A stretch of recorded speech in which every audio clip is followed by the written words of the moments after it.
ja vám dneska ukážem, aké motorky sme si kúpili. Na Filipínach stála táto motorka. Iste vás zaujíma vlastne, čo sa týka benzínu, ako to ovplyvnila vojna na Blízkom východe. A pôjdeme si vyjasniť, že koľko to stojí. Ja som si dal tip, že to bude stať 5 eur jedno čistenie. Prečo som si kúpil túto motorku, akú výbavu používam, čo som si k nej dokúpil.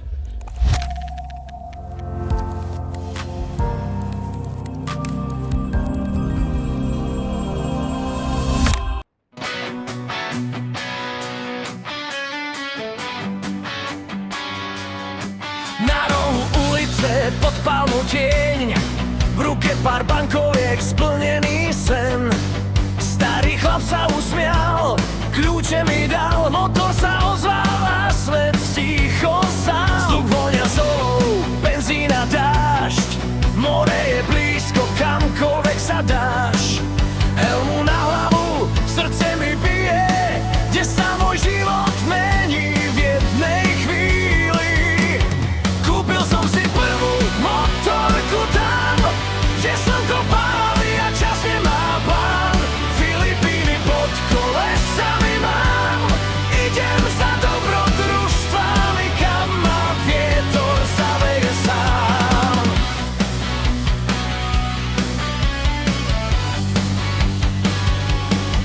Cesty sú krivé, mapy klamú, úsmevy ľudí ma vždy zastanú. Deti mávajú, psi bežia za mnou, v spätnom zrkadle nechávam minulosť dávno. Hory a džungla, ríža a prach, niekde sa stratím, niekde mám strach. Ale motor mi vraví, ideš správne, sloboda nie je cieľ, je to stav v hlave. Kúpil som si prvú motorku tam, kde noc má hviezdy a deň má chrám. Filipíny pod kolesami mám, idem za dobrodružstvami bez otázok, čo bude zajtra zas.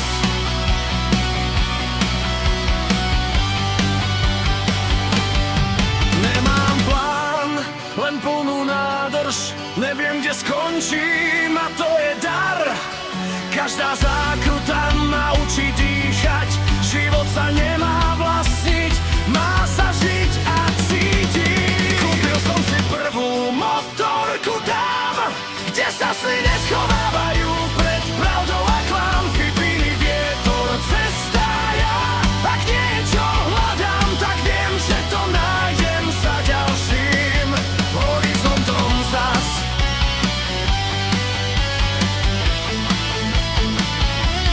Horizontom zas.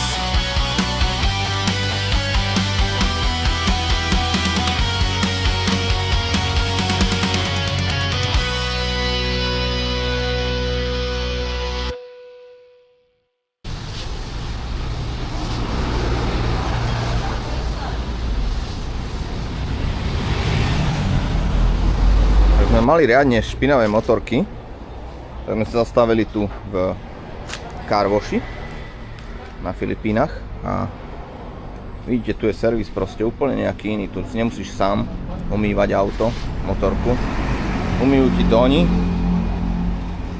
pekne šampónikom, vodou, všetko. Potom ti to vysávačom pekne vyfúkajú a ešte utrú aj handričkou. A vyzerá to ako úplne nové, no. Mám fajnú. It looks like brand new. Good job, man.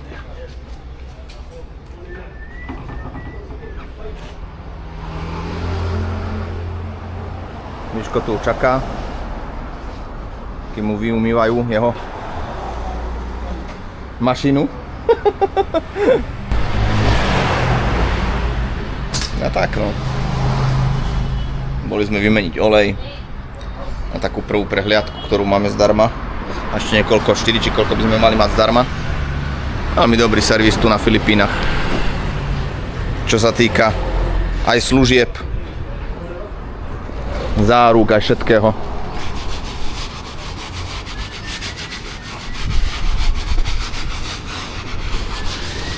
Napríklad teraz mám tie vlasy také rozsuchané, lebo som mal prilbu na sebe.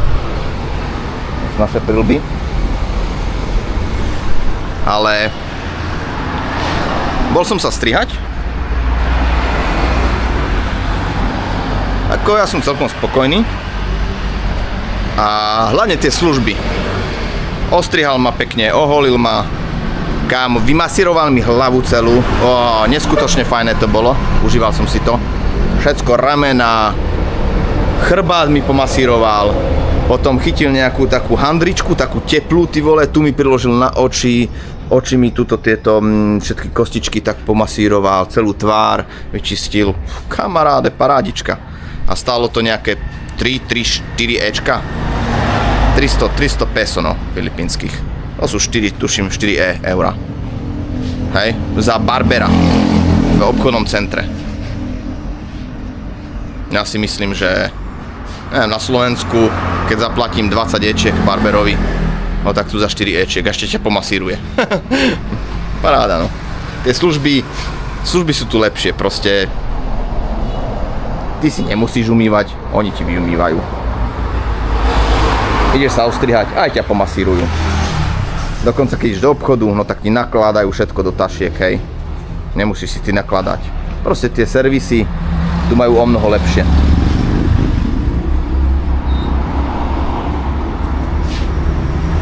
Momentálne sa nachádzame na Taclobane, aspoň vidíte, že aká tu je premávka.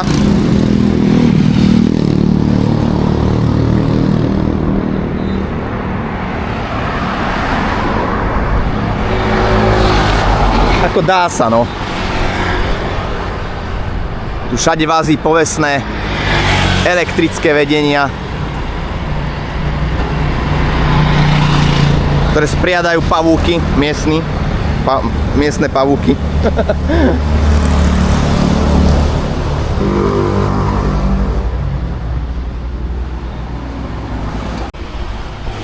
Chlapec tam na tie handričky nanáša rôzne veci, proste aj nejaký vosk a nejaké chemikálie, takže bude to parádička, no. Potom som zvedavý, že koľko to bude stáť.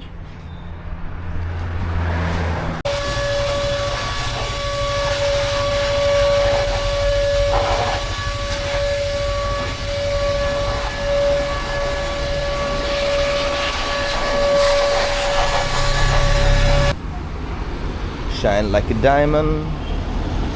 diamond in the sky.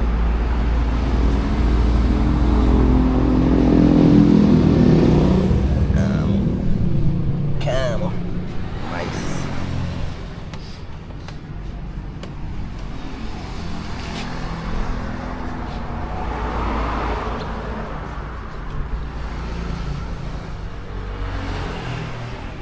Som zvedavý na cenu. Ma zabije, nie? Dali tam na to všetko možné. Tak uvidíme. Moja bude už asi čoskoro hotová. Moje červené Ferrari. A Miško si bude ešte musieť počkať. Všetky tieto mastičky boli použité. Nejaký protektor na plastik, na leather, čiže na kožu aj na plasty. Waterproof wax, čiže to je vodeodolný nejaká mastička vodeodolná a tak proste, car interior cleaner, no, kadečo. Takže typek sa ozval, som myslel, že už to je hotové a on chcel, aby som iba otvoril môj kufr a on mi to vyčistil ešte aj znútra. Tam striekal nejaké gebuziny.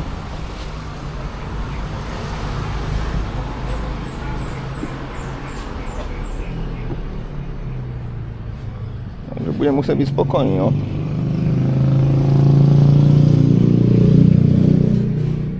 Ale kámo, už na tom dlho robia. Keď mi to najprv iba vyumýval, potom napenil a čo, potom zase vysával a všelijaké tie, dával na to chemikálie a vosky a protekcie, ochrany, všeličo možné. Už by som rád aj išiel, no. A som zvedavý na tú pálku, čo mi povie. Čo myslíte za také umývanie motorky ručné? Neviem, koľko by to stálo u nás na Slovensku alebo niekde inde. Ale ja vám dám cenu, ak mi povedia. Zatiaľ môžete písať do komentov, že koľko tipujete, koľko to bude stať. Ja tipujem, neviem, 5 eur? Uvidíme. Za 5 eur si u nás v nejakom carwashe sami umyjete iba auto, iba tak ocikáte ho. Kúsok ho navlažíte. Keď ste moc rýchli, no tak hodíte aj nejakú ochranu proti muškám, možno nejaký vosk kúsok. Neviem, že sa nedá, ale musíte si to robiť sami. A nie je to také, hej, keď si to urobíte sami, ručne. Proste ručná práca je vždycky lepšia, kvalitnejšia. Neostanú nejaké čmuhy a tak ďalej. Tak tipujte, píšte do komentov, koľko tipujete, že to bude stať. Ja vám to chvíľku poviem. Takže som tu opäť a pôjdeme si vyjasniť, že koľko to stojí. Ja som si dal tip, že to bude stať 5 eur jedno čistenie a stojí to 300 peso, čo je zhruba nejakých, koľko to, 4 eur? 4 eur, ale bacha, nie za jednu motorku, ale za obidve. Čiže 2 Ečka sme zaplatili. 2 Ečka. Za 2 eur. Myslím, že môže byť. Tak. Takže, ja vám dneska ukážem, aké motorky sme si kúpili. Na Filipínach stála táto motorka Suzuki Burgman 1300 eur. Na Slovensku ju môžete kúpiť za 2900 eur, čiže je to raz tak lacnejšie. A ja vám predstavím, prečo som si kúpil túto motorku, akú výbavu používam, čo som si k nej dokúpil a prečo ma vlastne baví tak veľmi jazda tu na tejto motorke. A poviem vám ešte aj, koľko som na nej najazdil a za aký čas. Takže keď som zistil vlastne, že koľko stojí tá motorka a koľko stojí na Slovensku, no tak som si uvedomil, že je to sakramentsky veľmi dobrý deal a nerozmýšľam som nad ničím iným a hneď som ju v momente kúpil. Pre mňa jazdenie na motorke nie je iba nejaký presun z bodu A do bodu B, ale fakt si tú jazdu veľmi užívam a za 3 mesiace mám najazdených vyše 4000 km, čiže to hovoria si za všetko. Jazdu si veľmi užívam, objavovanie nových krásnych miest, preskúmovanie dediniek a celkovo exploring a cestovanie je úžasné. Ja vám postupne ukážem, čo som si k tej motorke kúpil a prečo. Ja vám ukážem, čo sme dostali k nej zadarmo. V motorke sme dostali nový olej, plnú nádrž, helmu a jacket. Helmu sme dostali asi takú klasickú, obyčajnú, jednoduchú. Práve preto vám ukážem, prečo som si kúpil novú a lepšiu. A dostali sme takéto Suzuki bundičky. Možno niektorí sa budete pýtať a čudovať, že prečo sme dostali jackety, keď tu je 30 stupňov plus, hej. Ale vedzte to, že keď idete rýchlejšie na motorke, no tak fúka na vás vietor a asi nechcete byť prechladnutí. A ďalšia vec, keď idete na motorke, síce vy cítite ten studený vietor, ale slnko strašne pečie a ja som bol bez jacketu. Cítil som sa dobre, lebo vietor na mňa vial, ale celý som bol spálený, lebo to slnko svieti, hej. Čiže to je taká aj ochrana pred slnkom. A keď máte možnosť vidieť na Filipínach, každý zahalený, každý používa dokonca také tenučké bundičky, dokonca aj nejaké tie, jak sa volajú, no vypadajú slovenské slovíčka, nejaké nohavice a tak, hej. Dokonca na tvár nejaké tie masky. Takže určite vás zaujíma vlastne, čo stojí benzín tu na Filipínach. Ak sme prišli, no tak som tankoval 58 peso za liter benzínu, čo je približne nejakých 80 centov, našich eurocentov. Na nádrž to má 5,5 litra, čiže celú nádrž natankovali sme za nejakých 250-300 peso, čo je nejakých 4 eurá fakt, a za tie 4 eurá som jazdil fakt skoro celý mesiac, dá sa povedať. No, zase nepreháňam, lebo mám veľa najazdeného, hej. Keby som niekto, kto menej jazdí, tak mu to vydrží aj na celý mesiac, hej. Ale ja mám fakt najazdeného veľa, čiže áno. Spotrebu to má akú spotrebu? Zhruba na celú nádrž prejdem nejakých 400-450 km. Čiže spotrebu má to úžasnú, hej. A keď si poviete, že za 4 Ečka prejazdíte 500 km, no tak wow, hej, úžasné. Iste vás zaujíma vlastne, čo sa týka benzínu, ako to ovplyvnila vojna na Blízkom východe. Ten prieplav, čo tam zakázali chodiť lodi a tak ďalej. Áno, Filipíny to veľmi postihlo a vtedy benzín hneď vystrelil z tých 58 peso, niekde až na 100 až 120. Ja som najdrahšie kupoval za nejakých 90-98 peso, ale ak viete, už teraz to bolo proste nejak sa dohodli a momentálne už ten benzín klesá a momentálne stojí okolo tých 80-85 peso. Hej? A pôjde to dole. Čiže ja dúfam, že bude to ešte lacnejšie, sa to vráti k starým koreňom a ja vám ukážem teraz momentálne helmu, ktorú som si kúpil a vysvetlím prečo. Takže helmu som si kúpil Evo. Evo je celkom dobrá značka a kúpil som si lepšiu helmu kvôli tomu, že tá stará proste nedržala tak dobre na hlave, nedržala, hej, proste to zapínanie bolo také komplikovanejšie. Nebola taká prievzdušná, bola v nej strašne teplo, strašne som sa potil a strašne veľa cestujem, tak som sa rozhodol, že investujem si do helmy. Takže od Eva som si kúpil carbon fiberovú helmu. Ak viete, carbon fiber je najodolnejší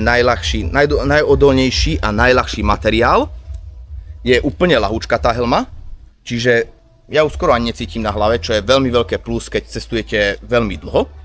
Ďalšia vec, má tieto vzdušné nasávaky z hora a potom ešte aj spredu, hej. Aj bočné, čiže pokiaľ to máte na hlave a je vám nie je vám vôbec strašné teplo, lebo všade prúdi vzduch a viete dýchať a je to paráda. Ďalšia vec, v tej helme je vlastne aj druhé sklíčko, vlastne je to na nočné videnie. Neviem, či to bude vidno, hej, do kamery. Sa dá tam sklápať vlastne sklíčko, ktoré je na noc, aby ste lepšie v noci videli, hej. Čiže nie len to predné, ale aj to druhé. Samozrejme mám k tomu aj tašku a aj náhradné sklo. Ak vidíte, už je tá helma oškretá kade tade, lebo mi aj viackrát popadala. Lebo fakt ju veľa využívam a niekedy mám veľa vecí so sebou, čiže niekedy to padne, hej. A preto som sa aj rozhodol, keď mám veľa vecí a neviem kam to dať, musel som byť takto všelijak naložený, všetko mi padalo, lebo nevedel som ak to držať. Tak som sa rozhodol proste to vylepšiť a kúpiť si aj nejaký box. Tento 45 litrový box sa mi veľmi hodí, lebo viem tam uložiť aj helmu, čiže keď idem niekde, no takto dám tam helmu, aby mi ju nikto neukradol. Z tejto strany to má zatváranie na kľúčik, hej, čiže zatvorím si to a mi nikto ani neukradne tú helmu, čiže je to dobrá vec. Hocičo, nákup si tam viem dať. A ešte jedna vec, prečo som sa rozhodol pre túto motorku. Ak máte možnosť vidieť u veľa skútroch, no tak tu v strede je vlastne taký, neviem jak to nazvať. Proste je tam taká priehradka, hej, a nie je tam miesto. A tuto, proste toto miesto mám celé, hej, že môžem si dať hoci kde túto nohy, dokonca aj tuto si viem vyložiť, hej, mám veľké pohodlie. A dokonca, keď mám takto tu nohy, alebo tu, no tak tu sa mi vojde taška s nákupom, alebo ruksak, dokonca veľký ruksak, 45 litrový si tu dám, naplním si ho a môžem ísť za dobrodružstvami. Čiže preto som si vybral túto motorku, lebo má tu veľký priestor, preto som si dal ten box, že plus ešte viem tam niečo naložiť. A za ďalšie, kúpil som si ešte potom stan, ktorý proste si, hej, umiestním tu. Ja vám ukážem ďalšie veci, také vychytávky, ktoré som si kúpil. Vlastne tieto také háky s tými naťahovaním, čiže tými hákmi si hocičo upevním, hej.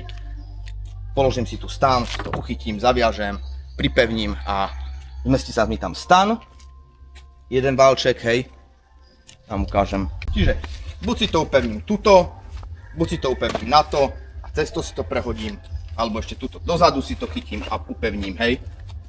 A takisto ako stan, no tak mám ešte takéto ďalšie valčeky, kde je kempingový stolček a plus ešte dve kempingové stoličky rozkladacie, hej. Čiže hoci kedy idem na výlet, hoci vidím nejakú peknú pláž alebo čo, rozložím tam stoličky maličké kempingové, dám si stolček, nakúpim si nejaké lacné kurčiatko alebo nejaké jedlo a užívam si krásny deň, hej. A nemusím byť niekde v nejakých luxurí veciach a ja neviem, po reštauráciách platiť drahé peniaze, ale takto si užívam proste ten krásny život, jednoduchý.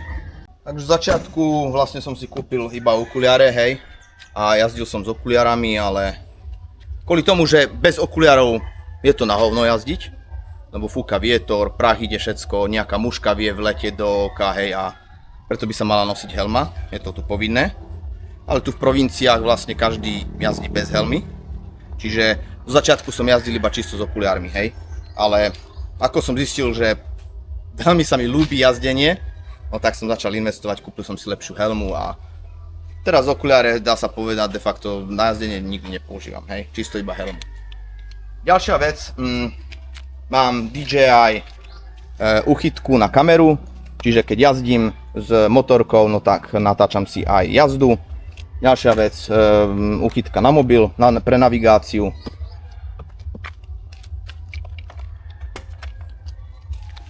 Ďalšia vec, kúpil som si fľašku, hej, na pitie. Ďalšia vec, tu má ešte táto motorka aj úložný priestor plus USBčko na nabíjanie, keby som chcel niečo nabíjať. Čiže tam je ďalší úložný priestor. Takisto úložný priestor je, hej, aj pod sedadlom, kde tu mám vlastne papiere, mám tu nejaký ten nožík, prší plášť, keby náhodou sprchlo, hej, tie popruhy, tašku na helmu, keby som chcel. Takisto tu mám nejaké kľúče, hej, keby som potreboval niečo uchytiť. A SK pácky tiež takisto sa mi zídu na hocičo. Takže to je nejaká taká základná moja výbava. Dobre, takže to je asi tak o tej motorke všetko. Do tej helmy som tiež investoval, stála ma 8000 peso, čo je okolo nejakých 100 eur. Neviem, koľko stoja také helmy na Slovensku. Keď chcete, píšte do komentáre, môžete nájsť. Možno budem veľmi prekvapený, možno nie. A fakt, helma je aj bezpečie. Motorka mi dáva tú slobodu, proste zoberiem sa hocikedy a idem a užívam si. Tak by som povedal, auto je tiež dobrá vec, lebo sa dá do ňoho napakovať viacej veci, hej.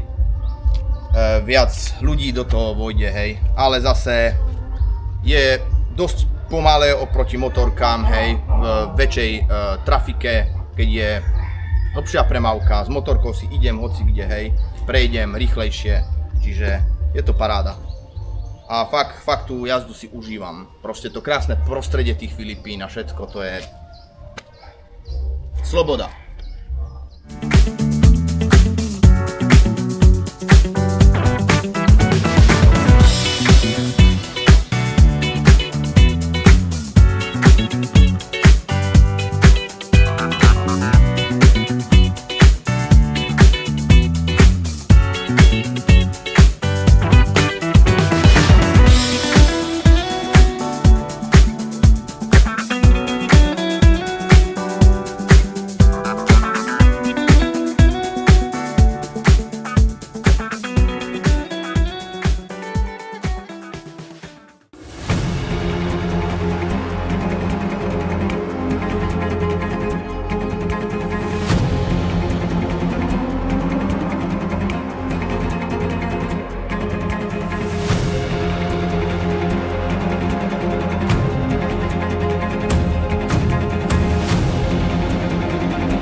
Európe ľudia pretekajú s časom, aby si kúpili slobodu na dôchodok. Na Filipínach stačí naštartovať skúter, nechať byrokraciu za chrbtom a pochopiť, že najväčším luxusom nie je bezpečný cieľ, ale cesta, ktorú máš plne vo svojich rukách. Matrix ťa chce udržať v poistenej, ohradenej a predvídateľnej krabici. Chce, aby si sa ponáhľal, ale nikam nedošiel. Jazda na motorke v rozvojovom svete je čistá rebelia voči tomuto programu.